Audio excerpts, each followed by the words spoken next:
Manipulative people do not target everyone. They are selective. Just like a predator scanning a herd for the weakest link, a manipulator instinctively searches for easy targets. In environments where power dynamics are unbalanced, they gravitate toward the areas with the least resistance. Even if this is not a conscious decision, it often operates as a deeply ingrained impulse. Because manipulation requires one essential condition: controllability. Okay? If someone's emotional world is unclear, if their sense of self-worth depends on external validation, and if their personal boundaries are vague, they become appealing to a manipulator. It is not about that person being weak. The real issue is that they have not yet defined their own boundaries. And that gives the manipulator a wider field to play on. What I am about to describe applies not only to romantic relationships, but to all interpersonal dynamics. Sometimes the manipulator is a close friend or family member. Other times, they show up in your workplace. In psychological literature, there's a well-known term, soft target. This refers to people who appear strong on the outside but have shaky self-esteem at their core. They're often quiet, empathetic, overthink things, and regularly suppress their own needs to avoid upsetting others. Manipulators sense this kind of profile instinctively. To them, such individuals feel like open gates. They expect compliance, not resistance.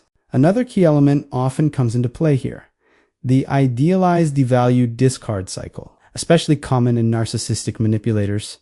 In the first phase, they put you on a pedestal, right? They'll say things like, "You're my soulmate," or "No one understands you like I do," or "You're truly special." In the second phase, the devaluation begins. Subtle criticisms, condescending remarks, and emotional sabotage start to chip away at your sense of worth. Finally, in the discard phase, they abruptly remove you from their lives. This cycle causes deep damage to a person's self-esteem, often leading them to try harder to prove themselves to the manipulator. And manipulators do not follow this pattern randomly.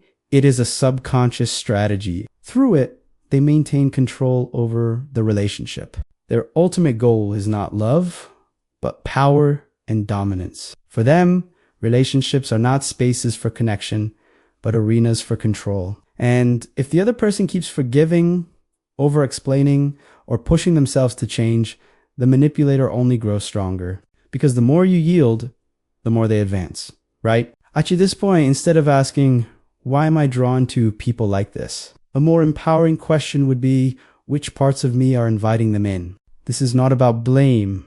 It is about awareness. Because if manipulation is an external force, that force still needs a surface to grip onto, and more often than not, that surface is our blurred boundaries. Wherever we cannot say no, wherever we cannot firmly say, "This is my space," manipulation gains its foothold. Okay? Psychologist Sandra L. Brown explains this dynamic as follows. Manipulators are not drawn to people who cannot define their boundaries, but to those who do not define them at all. So the issue is not weakness. It is the absence of self-awareness. Our bodies always tell us the truth. If you feel tense around someone, if you constantly doubt yourself, or if something feels strange but hard to explain, it is crucial not to dismiss those signals. Because sometimes the body warns us long before the mind does. And remember this, the reason manipulative people are drawn to you is not because of your lack, it is because of their hunger. But their hunger does not have to consume your inner world. Setting boundaries, ending a relationship, or saying no, none of these are selfish acts. On the contrary, they are your emotional immune response. The clearer and stronger this system becomes, the less effective manipulation will be. When you change, the manipulator's entire strategy collapses, because what fuels their power is your silence. The moment you transform that silence into a voice, real healing begins. Some people are more likely to appear on a manipulator's radar than others. This is not coincidence, nor is it about energy. It is more accurately described as a bridge between the past and the present, a bridge known as an attachment pattern. If someone experienced both love and trauma in early life or relationships, the mind becomes wired with a contradiction. Love and pain get fused together. This emotional confusion later feeds a strange pull toward manipulative individuals, because the mind seeks what feels familiar, not what is safe. Imani Kaziz, when someone says, "I do not understand why I feel so attached to this person," what lies underneath is this very pattern of attachment. These trauma-shaped attachments often develop into either anxious or avoidant styles. People with anxious attachment fear abandonment even when they are in a relationship, so they begin to mold themselves around the other person's needs. Over time, this self-erasure turns them into a kind of emotional clay. On the other hand, avoidantly attached individuals perceive intimacy as a threat. They build walls. Yet behind those walls, they're often drowning in loneliness. And this internal conflict creates fertile ground for manipulators.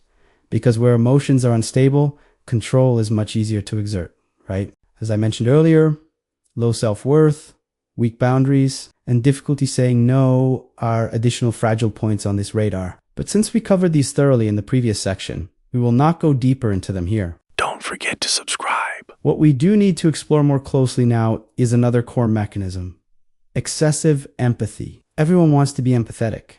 After all, it is what makes us good people. But some individuals prioritize others' pain more than their own emotions. And that is not just a form of empathy. It is a survival strategy. In psychology, this is known as the fawning response. The fawning response often develops in individuals whose emotional safety was threatened during childhood. People who grew up thinking, if I stay calm, they will not explode. Or if I keep the peace, everyone will be happy. Learn to suppress their emotions to avoid conflict. Over time, they wrap themselves in an invisibility cloak. But unfortunately, that very cloak becomes a shining target for manipulators. Because the person does not resist, tries to understand, and constantly compromises to keep the relationship alive. Like a candle that seems calm but is burning itself out. It burns slowly, but disappears silently. The fawning response erases internal boundaries. To carry someone else's emotional weight, the person silences their own body, mind, and soul. Even when they feel a clear signal something is not right, they override it by saying, but they are not a bad person. Yet the body knows. Your heart races, your breath shortens, your muscles tense up. And if you ignore these signals, manipulators will use that silence as an advantage. You must never forget this. Empathy is powerful. But empathy does not mean erasing yourself. It means including yourself in the equation. Okay? When you give up your emotional self just to understand someone else, that is no longer empathy. It is emotional self-erasure. And that is precisely where manipulators step in. So here's the truth. People who end up on a manipulator's radar are not weak. They are simply trying to remain unseen. But manipulators have a talent for noticing the invisible because power imbalances are their domain of expertise. If you often find yourself at the center of manipulative relationships, it does not mean you are a bad person. But maybe, just maybe, there is a part of you that has been giving away pieces of yourself to keep others afloat. And that might be where your story begins. Why do manipulative people seem to show up so often in our lives? Sometimes it feels like the world is filled with different faces, but the same patterns. At work, in relationships, in social circles. Is that just coincidence? No. It is systemic. We live in a culture that rewards strategy over sensitivity, appearance over authenticity, and performance over presence. In today's world, for every self-help book or therapy session, there is a high-functioning manipulator who has mastered the art of appearing evolved. Because modern society tends to value those who present themselves well rather than those who truly know themselves. Think about it. A quiet person who knows their boundaries and respects others' emotions. How likely are they to stand out in a job interview? Or someone who says, that's too much for me in a relationship. How attractive is that to someone who craves control? That's why many manipulators wear the mask of charisma, charm, and versatility, because those masks align perfectly with the things this system tends to reward. In psychologist Paul Babiek's research on psychopathy in the workplace, many of the people climbing the corporate ladder were not fueled by emotional intelligence, but by emotional mimicry. They do not feel emotions. They simulate them. And we mistake the simulation for something real. Across social media, in romantic relationships, and corporate spaces. Manipulation has evolved from a personal behavior into a cultural norm. Concepts like self-marketing, networking, or strategic connection often replace genuine communication with calculated interaction. And that turns manipulative behavior into a tool for success. So the issue is not only that we are individually vulnerable, it is that we have collectively created a system where manipulation thrives. As a result, manipulators are not just slipping into our private lives. They are infiltrating our everyday environments too, right? Because it is not emotion, but image. Not authenticity, but impression that gets rewarded. And within this system, those who shine the brightest are often the ones with the least substance.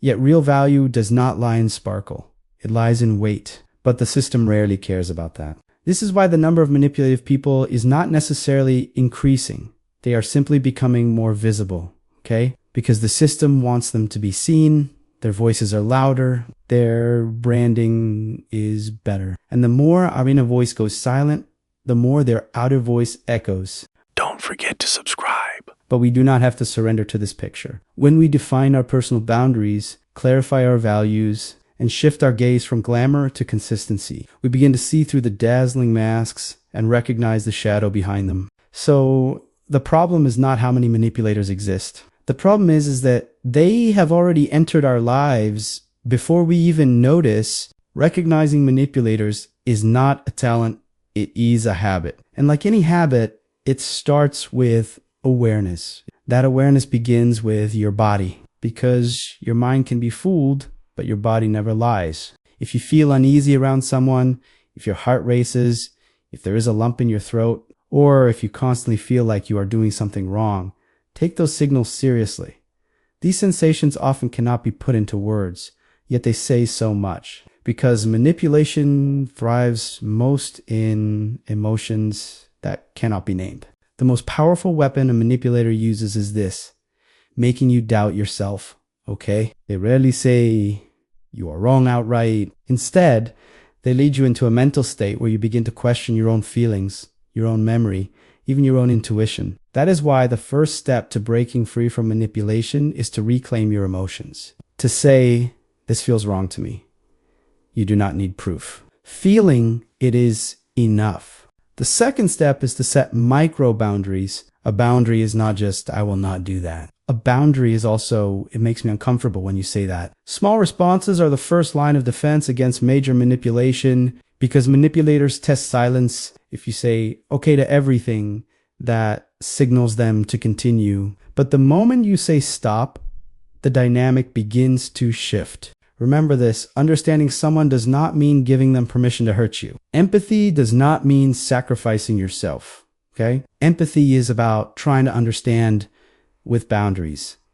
You may wonder why a manipulator behaves the way they do, but that curiosity should not leave you defenseless. Because manipulation is not a personality quirk. It is a pursuit of power. So how do you gain power against manipulators? The answer is not outside. It is in your inner dialogue, learning to trust your own voice, believing that your emotions are valid, reactivating your inner compass. Because more often than not, manipulation does not estrange you from the world. It estranges you from yourself. And the moment you reconnect with your inner voice, the manipulator's voice begins to fade. And finally, saying no does not make you a bad person. Being a good person does not mean pleasing everyone. If you cannot manage your own well-being, you cannot make space for others either. That is why the word no is not a wall. It is a door. A door to a space where you protect yourself, feel safe, and come back to life. Manipulators do not disappear when you go quiet. They disappear when you start to speak. Okay? So you have recognized that the person in front of you is a manipulator. But now comes the real question. How do you leave the relationship without getting hurt? Because sometimes leaving takes more courage than staying, especially when the person has read you emotionally, knows your vulnerabilities, and has shaped you to fit their needs. In some cases, leaving is not just about walking away. It becomes an emotional extraction mission. Step 1, do not rush.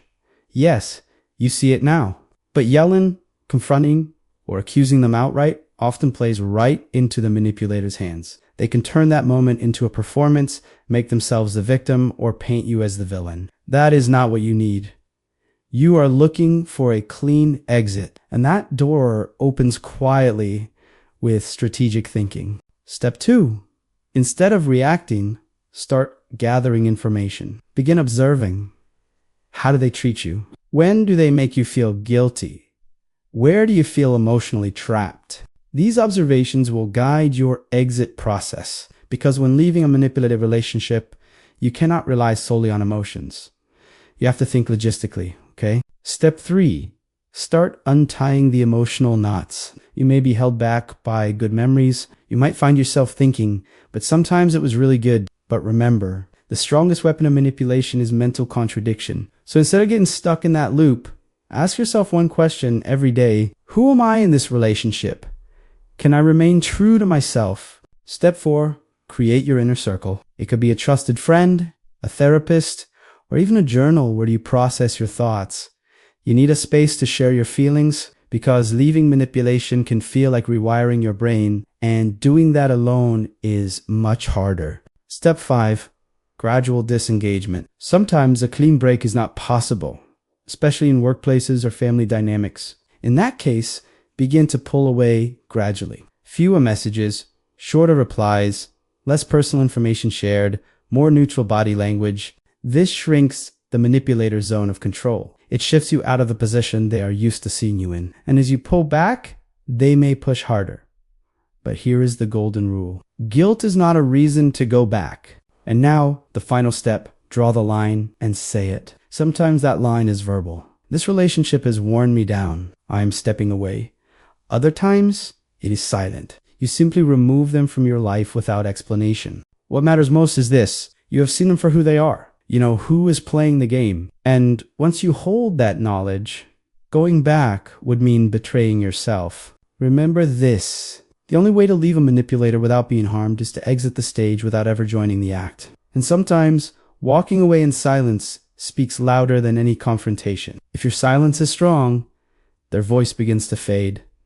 And one day, when you look back, you will not say, I betrayed myself a little more each day, I stayed okay. Instead, you will say, I chose myself. And that is the most honorable journey you can take. If this topic resonated with you, the next video may explore how to deal with manipulators in the workplace strategically and effectively. Or if there is another topic you would like to hear about, feel free to let me know in the comments. Thank you for listening, beautiful soul. If you would like to meet here again, do not forget to subscribe and turn on notifications.